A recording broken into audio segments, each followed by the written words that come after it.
ठिकाणी दाखव.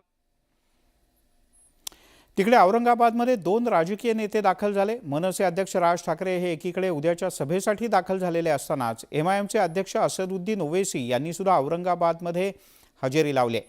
MIMचे खासदार इम्तियाज जलील यांनी आयोजित केलेल्या इफ्तार पार्टीला ओवैसी यांनी हजेरी लावली.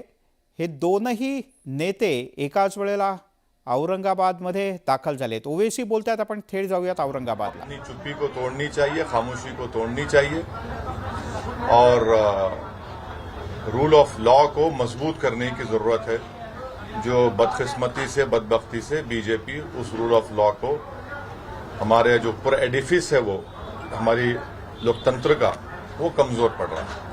सर, ये बीजेपी की तो बात आपने कही. कल भी हमने आपका एक वीडियो देखा था भाषण करते वक्त, जिस तरह की स्थिति है आपके आंखों से आंसू झलक आए थे, वो तो बात आप बता ही रहे. लेकिन ये जो राज ठाकरे की खासतौर से राजनीति महाराष्ट्र में देखने को मिल रही है, इसको आप कैसे देखते हैं? क्या है 2 भाइयों का झगड़ा है वो. मेरे को क्या करना है उसमें? हमारा बोलना इतना है कि लॉ एंड ऑर्डर खराब नहीं होनी चाहिए. लॉ एंड ऑर्डर सुप्रीम है, पीस को हमेशा बरकरार रखना चाहिए और इसकी जिम्मेदारी पीस को मेंटेन करने की ये 1 in 3 सरकार जो है, इनकी जिम्मेदारी है और पुलिस की भी जिम्मेदारी है, हमारी भी जिम्मेदारी है और जनता की भी जिम्मेदारी है. मगर प्राइमरी जिम्मेदारी जो है वो यहाँ की सरकार की है. वो महाराष्ट्र के पीस को मजबूत रखे, उसको बरकरार रखे. ये इनको हम इतना ही कहना चाहेंगे. लेकिन यहाँ पर 144 धारा लगाई कुछ दिन पहले औरंगाबाद में, और उसके बाद इस तरह की राजनीतिक रैली को इजाजत दी जाती है. दोहरे मापदंड पुलिस प्रशासन या सरकार के आपको लग रहा है कि एक तरफ कहा जाता है कि दंगे भड़क जाएंगे और दूसरी तरफ इस तरह की रैली की इजाजत दी जाती है? आप बोलिए इस बात में, तो आपका लोकल क्वेश्चन है. आप बेसिकली हम तो यही मानते हैं कि शहर के बीचों बीच जो रैली की परमिशन दी गई है, हमको कोई ऑब्जेक्शन नहीं था अगर किसी दूसरी जगह के ऊपर बहुत सारे सुझाव आए थे.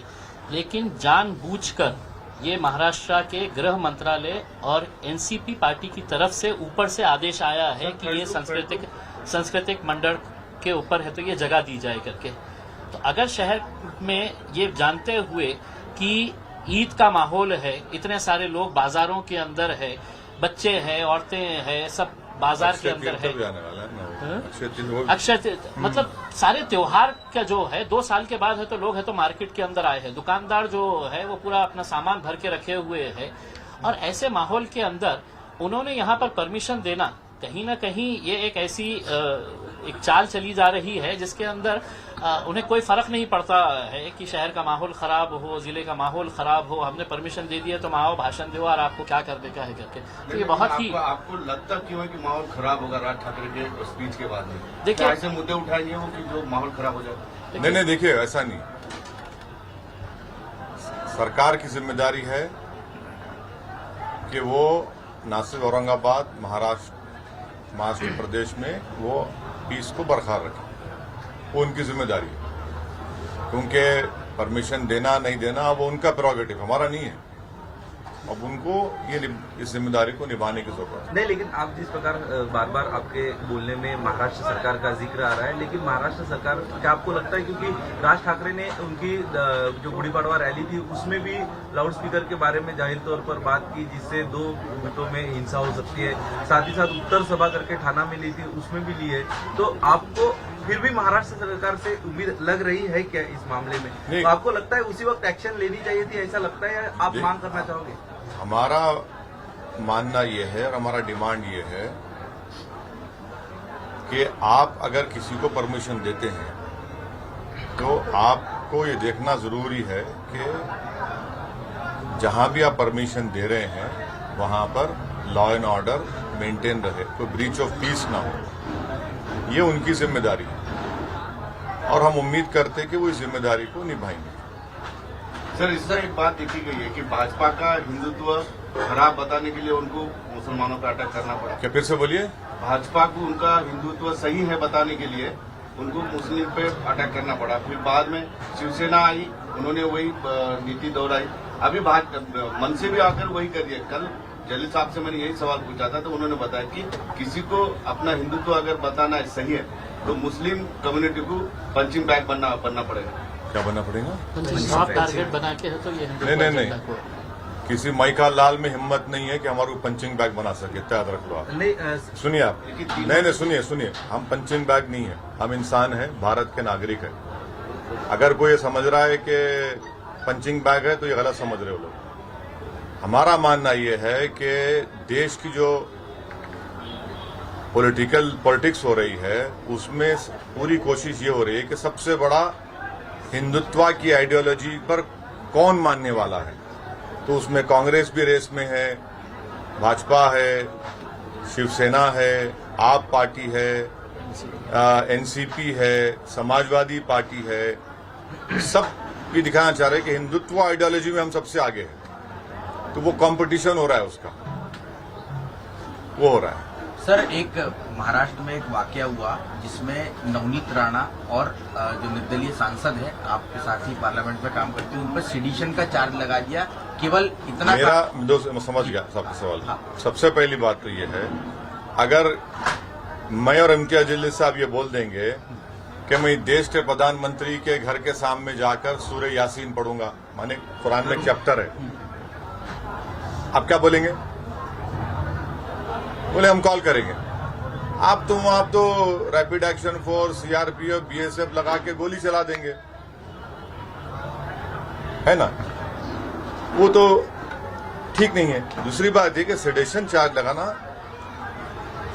As a student of law, वो चार्ज आप वो सुप्रीम कोर्ट में बता चुकी है कि उसमें it has to be followed by violence, और वो बहुत ही सुप्रीम कोर्ट खुद हटाने वाला है, उसको हटा के हियरिंग करने वाला है उसके बारे में।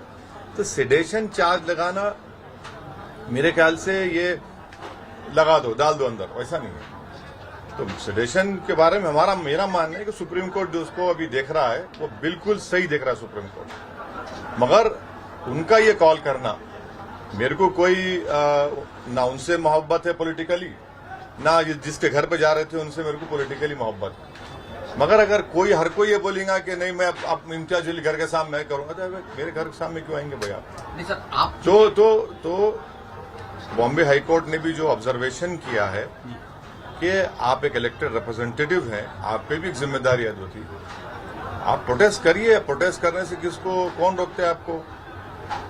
अगर मैं और इम्तियाज जलील अब एक कॉल कर देंगे कि जितने बीजेपी के नेताओं के घर है हम जाके वहां कुरान पढ़ेंगे, तो रीजनेबल नहीं है ना ये। तो आप भी उसको देख के करिए। सर, सेडिशन का चार्ज लगा देना। मैं कोई प्रैक्टिसिंग लॉयर नहीं हूं, ना मैं कोई लीगल ईगल हूं मैं।